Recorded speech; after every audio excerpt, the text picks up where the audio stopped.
Amanda Manopo geram direkam diam-diam tanpa izin saat ziarah ke makam ibunda.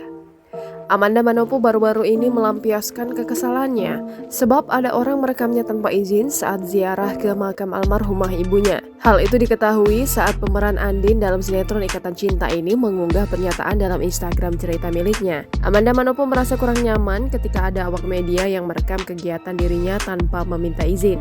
Terlebih dirinya sedang ziarah ke makam sang bunda. Terlepas dari itu, Amanda menyadari jika itu adalah pekerjaan yang diberikan oleh atasan untuk mendapatkan konten yang menarik. Namun, ia dan keluarga merasa kecewa terkait tidak adanya perizinan. Terakhir, dalam kesempatan yang sama, Amanda menegaskan tidak semua hal dapat dijadikan konten yang menarik dalam tayangan televisi.